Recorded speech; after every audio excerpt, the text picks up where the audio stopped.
क्या आपको पता है सोशल स्टोरीज क्या होती है? जस्ट पुट अ यस और नो और मे बी, जो भी आपको लगे। डू यू नो कि सोशल स्टोरीज क्या होती है? मोस्ट ऑफ यू नो कि सोशल स्टोरीज क्या होती है। Okay, so yes no yes no type का रिस्पॉन्स है रामायण। यस। सो अगर आप लोग, जो लोगों को पता है सोशल स्टोरीज क्या होती है, क्या आप लोगों को पता है कि सोशल स्टोरीज में कौन से 4 टाइप के सेंटेंस हम यूज करते हैं? क्या आप डाल सकते हो कि कौन से 4 टाइप के सेंटेंस हैं जो हम सोशल स्टोरी में डालते हैं? Any idea?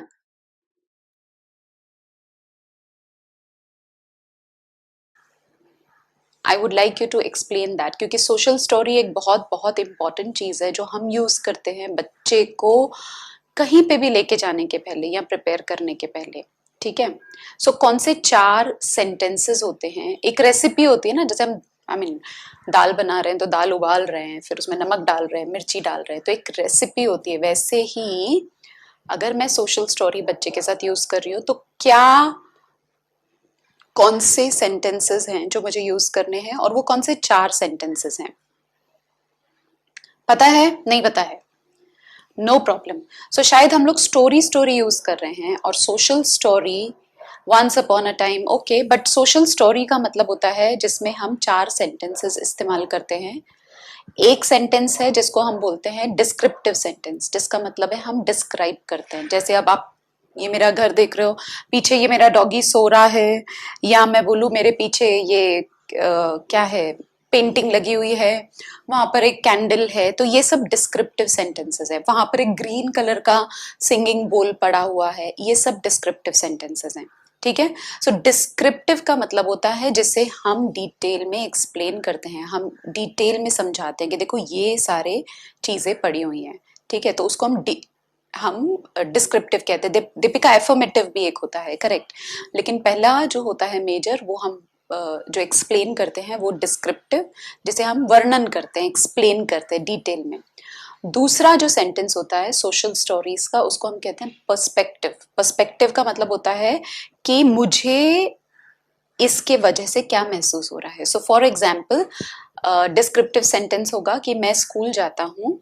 ओके, एक और, मैं सेंटेंसेस पे जाऊं उसके पहले मुझे बताना है कि जब हम स्टोरी लिखते हैं, सोशल स्टोरी बच्चे के लिए, तो हम कौन से पर्सन में लिखते हैं? पर्सन यानी कि हमने स्कूल में पढ़ा था प्रथम पुरुष, मध्यम पुरुष, उत्तम पुरुष, यही पढ़े थे ना हमने, द्वितीय पुरुष, आई कांट रिमेम्बर, बट कहने का मतलब है कि हम कौन से पर्सन में लिखते हैं। आपको पता है सोशल स्टोरी कौन से पर्सन में लिखते हैं?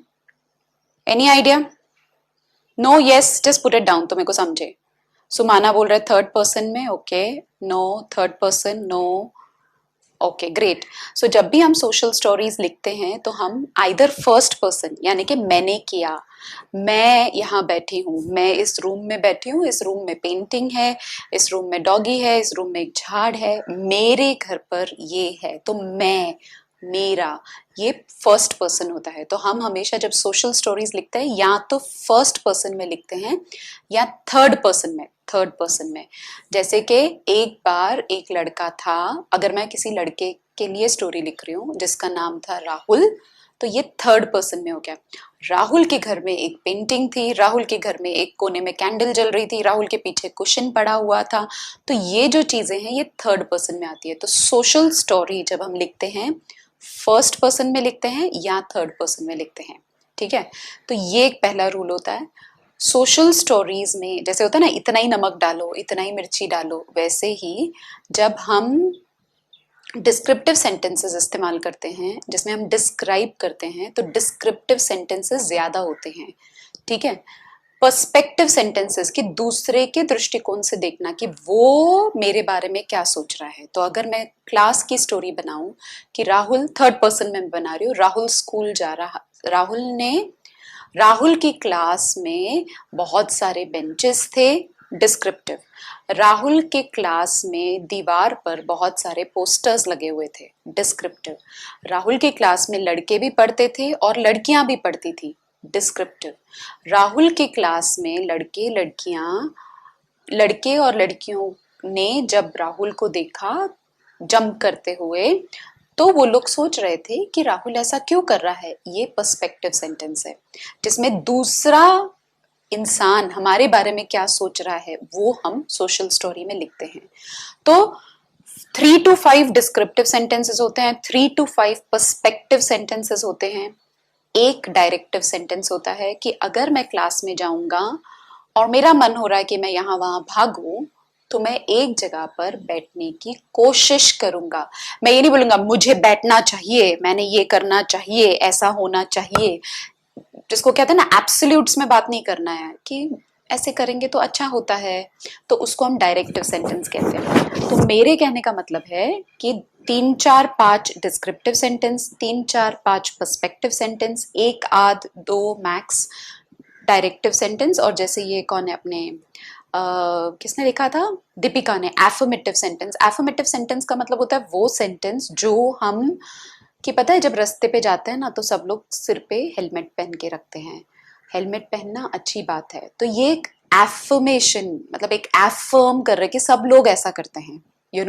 जब हम मंदिर में जाते हैं तो हम चप्पल बाहर निकालते हैं, ये एक एफर्मेटिव सेंटेंस है।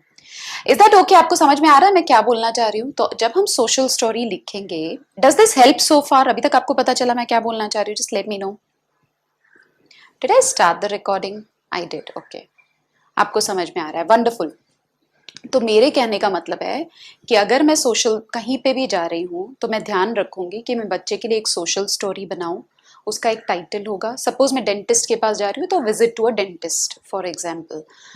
4 5 मैंने डिस्क्रिप्टिव सेंटेंसेस बताए कि भाई डेंटिस्ट कैसा है, डेंटिस्ट की शक्ल कैसी है, डेंटिस्ट कैसे कपड़े पहनता है, डेंटिस्ट के रूम में क्या क्या चीज़ें पड़ी होती है, डेंटिस्ट क्या क्या करता है, दैट इज एफर्मेटिव सेंटेंस। जब मैं डेंटिस्ट के पास बाहर बैठूंगा तो क्या होता है, लोग मेरे बारे में क्या सोचते हैं, ये पर्सपेक्टिव होता है। तो डिस्क्रिप्टिव 3 से 5 सेंटेंस, पर्सपेक्टिव 3 से 5 सेंटेंस, डायरेक्टिव कि भाई मैंने वहां पर क्या करना चाहिए, 1 या 2 सेंटेंस, जो कि ऐसे होगा कि ऐसे करना चाहिए नहीं, ऐसे करेंगे तो अच्छा रहेगा, मैं ये ट्राई करूंगा, या वट एवर। विजुअल्स अगर हो जाएंगे तो और बेहतर, कि अगर मैं जा रही हूँ कि मैं डेंटिस्ट के ऑफिस में जा रही हूँ या क्लिनिक में जा रही हूँ तो मैं डेंटिस्ट की क्लिनिक का फोटो खींच लूंगी, मेरा डेंटिस्ट ऐसा दिखता है तो फोटो खींच लूंगी। तो अगर मैं इस तरीके से सोशल स्टोरी बनाऊंगी बच्चे को कहीं पे भी लेके जाने के पहले, तो बच्चे को बहुत ज़्यादा फायदा होगा। एंड सोशल स्टोरीज ऐसे ही रात में पढ़ के हम सो सकते हैं बच्चे को सुनाते हुए, या अगर हम कहीं बाहर जाने वाले हैं जो नई जगह है तब हम वो सोशल स्टोरीज रीड कर सकते हैं। विजुअल्स के साथ हुआ तो बहुत फायदा करता है। Does that help you to understand मैं सोशल स्टोरीज क्यों बोलना चाह रही हूँ? I think it's very important, हम लोग भी करते हैं ना social stories. Okay, any question social stories में? नहीं तो मैं आगे चलती हूँ। No questions? It helps you right, so great, very good. Ma'am बच्चा कुछ समझे तब ना, वो हमारी बातों को ना ध्यान से सुनता नहीं है। हमको ऐसे लगता है कि बच्चा सुनता नहीं है, बच्चा देखता नहीं है, बच्चा अपने में है, बच्चा ये कर रहा है, फ्लैपिंग कर रहा है, रॉकिंग कर रहा है, मूविंग कर रहा है, लेकिन बच्चे के दिमाग में हर एक चीज जा रही होती है, बच्चा हर एक चीज सुन रहा होता है। आपको ऐसे लगेगा ध्यान नहीं दे रहा है, बट बिलीव मी, आप जो भी बोल रहे हो वो अब्सॉर्ब हो रहा है। तब के तब बच्चा शायद आपको दिखा नहीं रहा है बट अब्सॉर्ब हो रहा है। ठीक है जी, all right. Now coming to, is it only for places? No, not only for places, any situation. कोई घर पे गेस्ट आ रहा है तो भी मैं बोल दूंगी कि मैं स्कूल जा रही हूँ बहुत दिनों बाद बच्चे को लेकर, तो मैं कर दूंगी। या मैं बच्चे के लिए बोलकर सुनती जाऊंगी। आप पता है छोटे छोटे बच्चे जो होते हैं, छोटे बेबीज 1 2 महीने के, हमको नहीं पता बच्चे हमारी, वो छोटे 1 आध 2 महीने वाले बच्चे हमारी बात सुन रहे कि नहीं सुन रहे, समझ रहे कि नहीं समझ रहे, बट दैट डजंट मीन कि हम उनसे बात नहीं करते, राइट? एक पॉइंट के बाद वो सारी चीजें अब्सॉर्ब होने लगती हैं। सो आई फील बच्चा सब सुनता है, समझ भी रहा होता है बट अपने लेवल पर समझ रहा होता है। सो इट्स वेरी इंपॉर्टेंट कि मैं एक सोशल स्टोरी यूज करूं। ठीक है जी।